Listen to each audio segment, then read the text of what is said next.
Mahigit 30 ang mga nasawi sa isang ginawang pag-atake ng grupo ng Houthis sa puwersa ng gobyerno ng Yemen. Maliban sa 30 ang nasawi, marami ang sugatan at ang iba ay mga sibilyan. Hindi ito normal na pag-atake sapagkat ang kaguluhang ito ay nag-ugat sa gulo ng United States of America at ng Iran. Ano ang dahilan kung bakit inatake ito ng Houthi? Yan ang ating pag-uusapan sa bidyong ito. Pero bago ang lahat ay huwag kalimutang mag-subscribe. Samahan mo na rin ng like ang bidyong ito at i-click ang notification bell. Napakalaking tulong yan para sa aming mga content creators.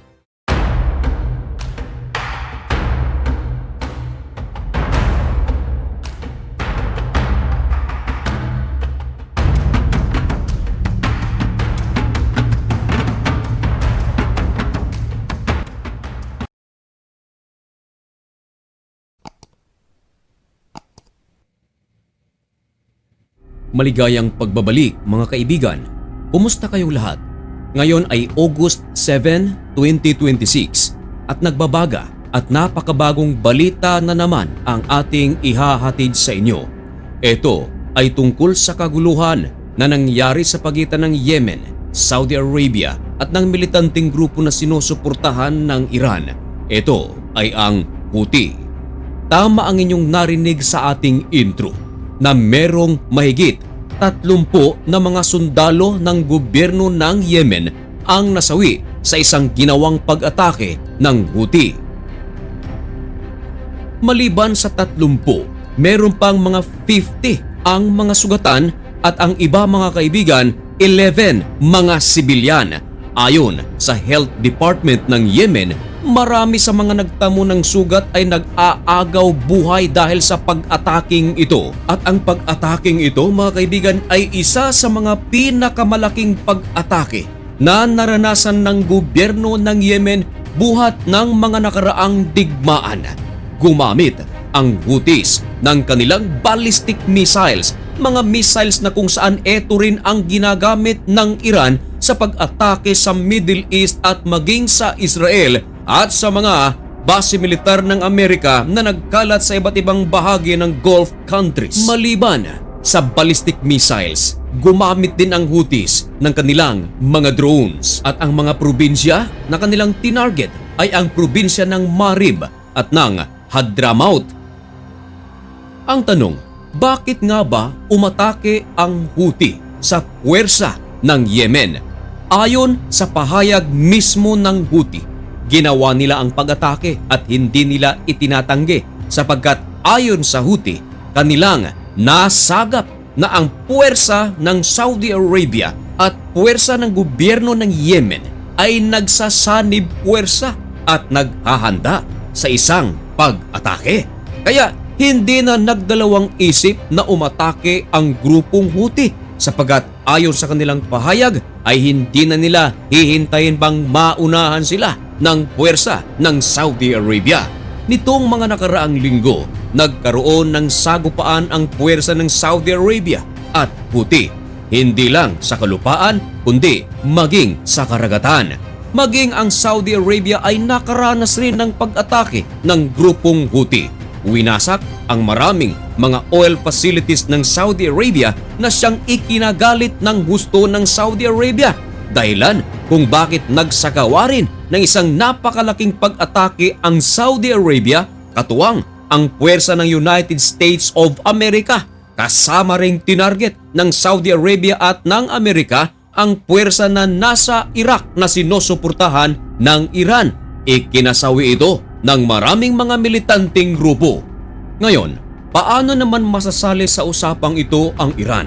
At bakit nag-aaway ang Saudi Arabia at ang Houthis? Gayong parehas lang naman silang Muslim. Sa kaliwang bahagi mga kaibigan ng bidyong ito na inyong pinapanood, ang kanyang pangalan ay si Abdul Malik Houthi. Obvious na obvious, dyan kinuha ang pangalan ng grupong Houthi. At paano ito namayagpag sa Yemen? Noong una ay simple lamang ang taong ito, moderate na nagtuturo sa kanyang kapwa Muslim hanggang sa ito ay kumuha ng training sa isang religious training na isinagawa sa Iran. Dito na nag-umpisang suportahan ng gobyerno ng Islamic Revolutionary Guard Corps itong Houthi. Hanggang sa taong 2011 nang mag-collapse ang gobyerno ng Yemen, marami ng offer na ibinigay ang Iran sa Houthi. Nagsusupply ito ng mga advanced na mga weapons, military training at intelligence hanggang sa makuha ng Houthi ang malaking bahagi ng Yemen kasama na ang capital city nito na Sana'a.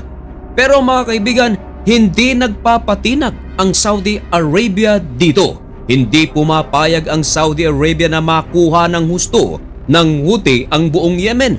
At dahil dito ay sumusuporta ng bilyong-bilyong dolyar ang gobyerno ng Saudi Arabia sa presidente ng Yemen upang palakasin ang kanilang sandatahang lakas, kanilang mga sundalo, mga equipment at siya ngayong lumalaban sa puwersa ng Houthi. Pero hindi maikakaila, mas malakas ang gobyerno ng Houthi kaysa sa gobyerno ng Yemen.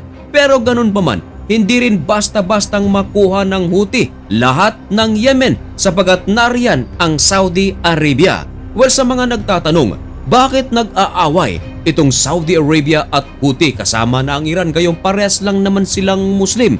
Well mga kaibigan, magkaiba po ang kanilang paniwala. Ang Saudi Arabia ay Sunni Muslim, samantalang ang Iran at Houthi ay Shia Muslim. Parehas ba yan mga kaibigan? Magkaiba. Magkaiba sila sa larangan ng leadership. Ang paniwala ng Sunni Muslim, isa riyan ang Saudi Arabia pwedeng kumuha ng leader ng Muslim at ang pipili ay ang mga tao sa iba't ibang bahagi ng mundo basta't ito'y Muslim.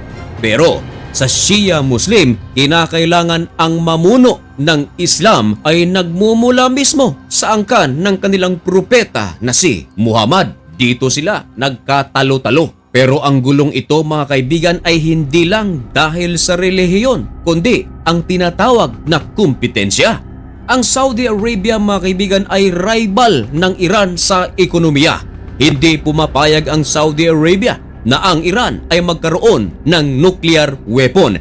Kaya nga, galit na galit ang Iran sa maraming bansa sa Middle East dahil tila mas kinakampihan nito ang Israel at United States of America sa halip na sila ay kampihan dahil parehas lang ang kanilang relihiyon. Well, para sa Israel, para sa Saudi Arabia at maraming bansa sa Middle East, hindi lang ito dahil sa relihiyon, kundi seguridad.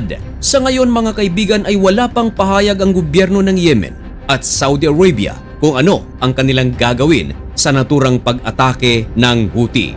Pero kung ano man yan mga kaibigan, ipapangako ng usapang banal na yan ay isa sa ating mga tututukan. Kaya kung nais mong maging updated sa mga pangyayaring gaya nito, at kung sakaling bago ka lang sa channel na ito, at kung sakaling na-inform kita at kung gusto mo ang ganitong mga contents, ay huwag kalimutang mag-subscribe. Sa lahat ng aking mga kababayan na nasa Saudi Arabia, mag-ingat po kayo. Sana ay maayos lang ang inyong kalagayan dahil hindi natin maikakaila na ang Saudi Arabia ay isa ngayon sa mga target ng galamay ng Iran. Mga kaibigan, hanggang dito na lamang muna ang videong ito. May God bless you and thank you so much for watching. Goodbye.